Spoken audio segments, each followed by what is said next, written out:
So Puma's had a really good year, in our opinion. They've come back into the long distance running game in a big way with an entirely new range of shoes that have kind of really impressed us, and a whole load of runners have enjoyed using them. And there's been some kind of key features across the range that have made the shoes popular.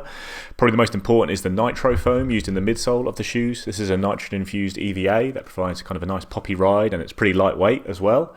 There's some other foams in the range as well we'll talk about, but yeah, that's probably the most important one. Another big feature has been the kind of Puma Grip outsoles you've got on the shoes, which has provided really good grip in a range of conditions and good durability as well.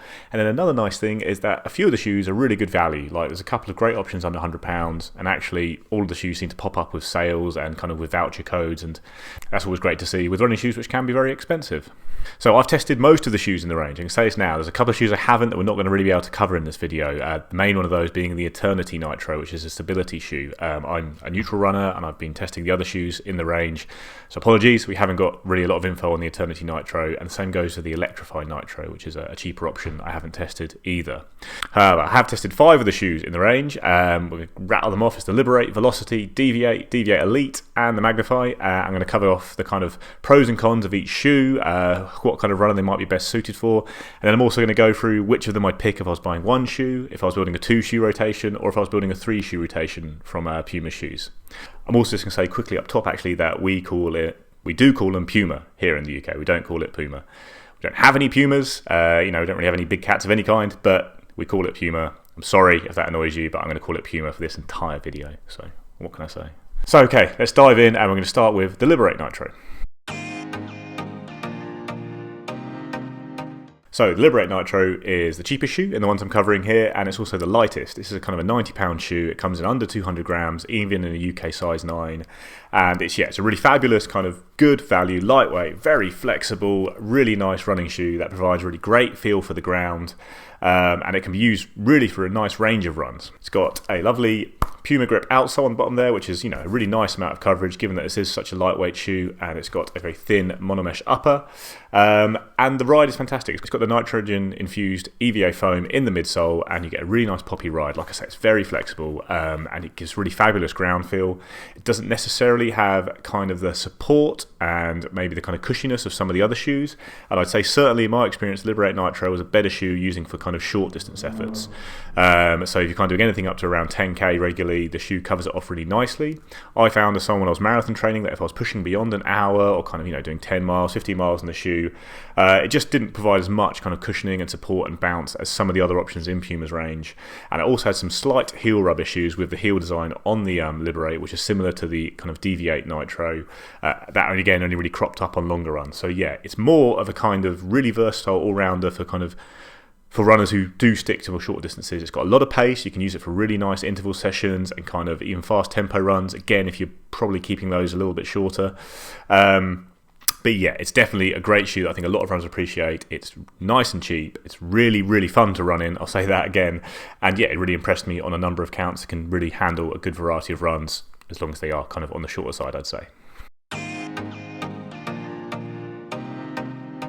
Next up, we have the Puma Velocity Nitro, a shoe we've covered a lot on the channel this year, and it's a shoe I absolutely love. It's £100 bang on for RRP, but it's been available in sales for well under £50 kind of throughout the year, it seems. It's basically a kind of more cushioned general trainer that you can use really as an easy day shoe, or maybe as a kind of all-rounder, just because it has got a lot of bounce in there. You've got the Nitro foam on the kind of top layer here, and you've got a foam called Pro Foam Light underneath that provides a little bit more kind of rigidity and durability. There's also a heel shank here to provide some stability. There's no full-length plate, though, like we will get on some of the shoes in Puma's range, and it's got a good amount of cushioning and padding around the top here, which you don't see on some of the range. There's no heel rub issues at all with the Velocity Nitro. It's a very comfortable shoe, kind of both in terms of the upper and the underfoot feel. You've also got a really nice thick covering of Puma Grip on there, which provides great grip. I use it a lot in the winter when I was marathon training and had really spectacular grip from this shoe. And despite all of that, it's still not too heavy a shoe. It's 276 grams, which is 9.6 ounces.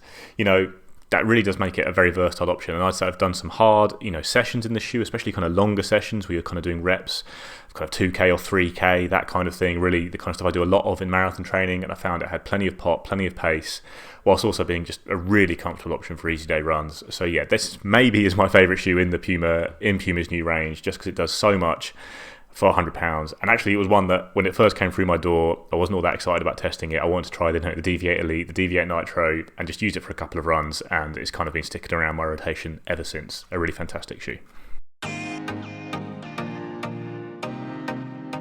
Next up, we have the Puma Magnify Nitro, which is one of the newer shoes in the range. This is the max cushioned option in the Puma range. It's got, a really big slab of that nitro cushioning. It takes the weight up to 312 grams in my size, but that's not outrageous for what is a max cushion shoe. You've got a lot more padding kind of around the heel and in the tongue here. It's a really plush shoe designed to provide kind of supreme comfort. And that's what it does. It's a little bit more comfortable than the Velocity Nitro for sure. I don't think actually it's a huge leap in terms of comfort, but you are getting a bit more of that kind of comfort. The upper's certainly a bit plusher and nicer. And then you're getting, once again, a really, generous coverage of Puma grip for fantastic grip. I'm not someone who's a huge user of max cushion shoes. I do think for myself the Velocity Nitro provides all the cushioning I need, but if you do want that little bit of extra cush and you still want to enjoy this nitro foam, the Magnify is here for you. And that nitro foam, even in a max cushion shoe, is still quite poppy. It's quite versatile for a max cushion shoe. I've done some kind of steady runs in it, and it feels quite comfortable. So you could use it as more of a general daily trainer, or I still would want probably the Liberate or something like that alongside it to use for the kind of shorter, faster stuff. I tested the Spectra Magnify, which is this kind of rainbow and kind of got a slightly different upper, but there is the Magnify Nitro in general is available for £110, so yeah, it's a little bit more than the Velocity Nitro, but it is kind of fairly cheap for a max cushion shoe in general when you look at what other brands charge for it. So yeah, that's the big cushiest option in the Nitro range, coming in above the Velocity Nitro. Alright, heading into carbon plate territory now, and the first of them is the Puma Deviate Nitro. Now this was kind of the most exciting shoe out of the gate for us. It was one of the first ones we could get hold of, and it was almost instantly disappointing because when we first tested it out, the heel rub issues basically made Kieran, one of the other run testers, his heel bleed kind of immediately. When I got hold of it, it did start to rub my heel, and that is definitely a problem with the Deviate Nitro. We'll say that straight off the bat.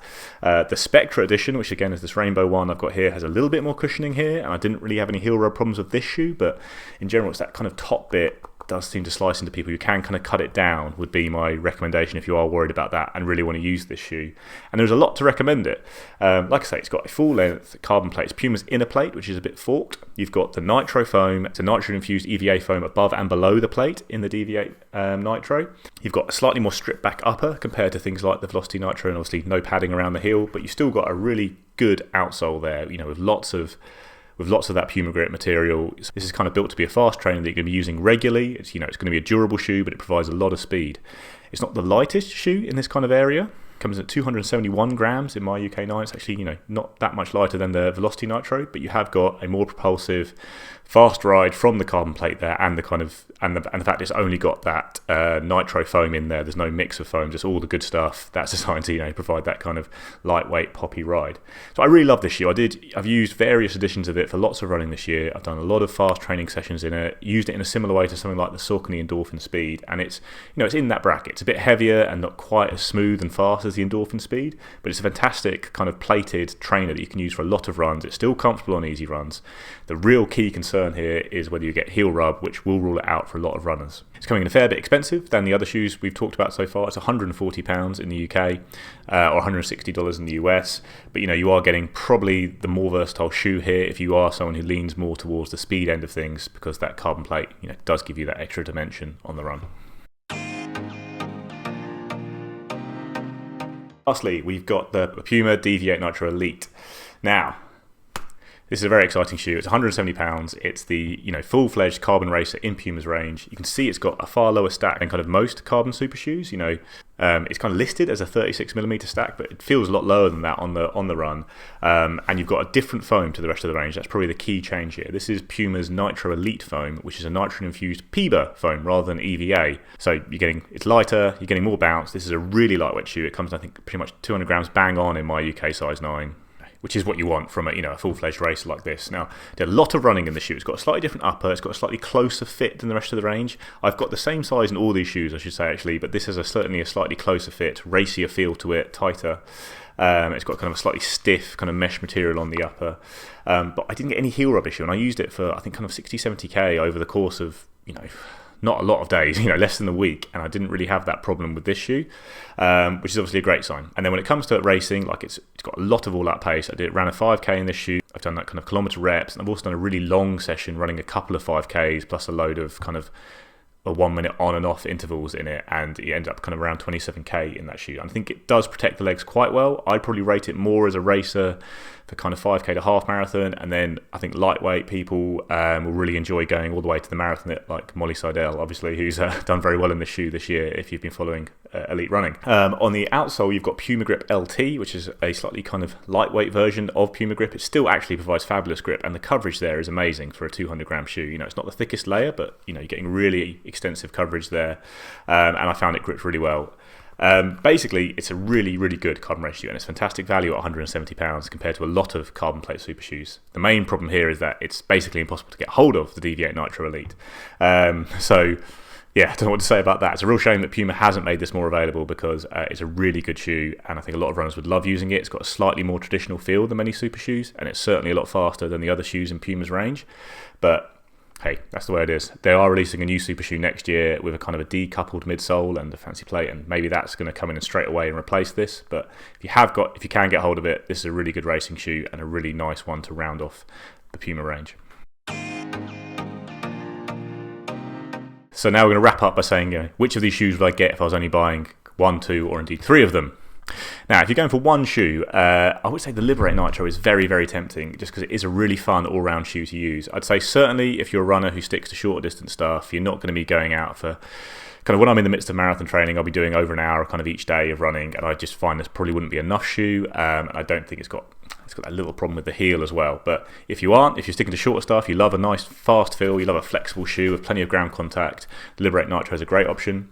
If I was only going to have one shoe from the range and I had no heel issues, it would probably be the Deviate Nitro, but given my experiences this year, it's going to be the Velocity Nitro.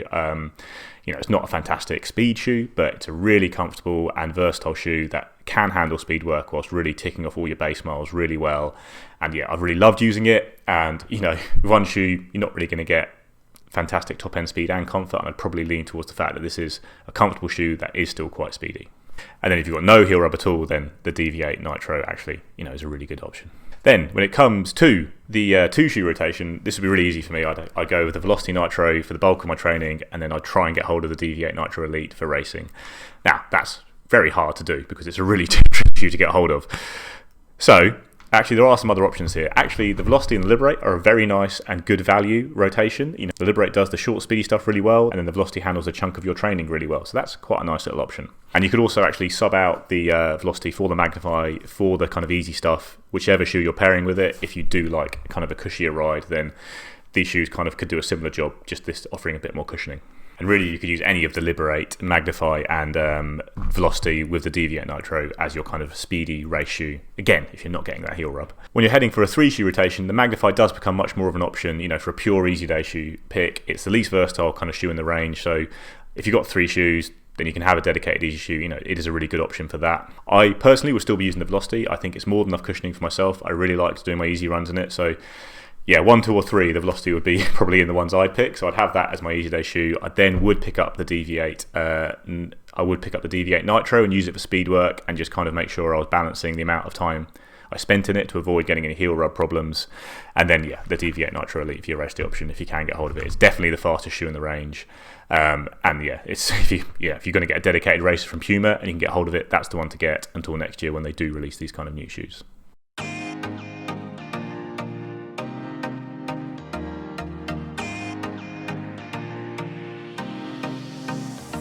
That's it, guys. It's been a big year for the big cat. Let us know if you've been trying out the Puma shoes and what you think of them. What would make your 1, 2, and 3 shoe rotations from Puma? Hopefully, there'll be lots of exciting stuff coming from Puma next year. Including that decoupled kind of racing shoe with a plate. Anyway, please like, subscribe, ring the little bell, and we'll see you next time.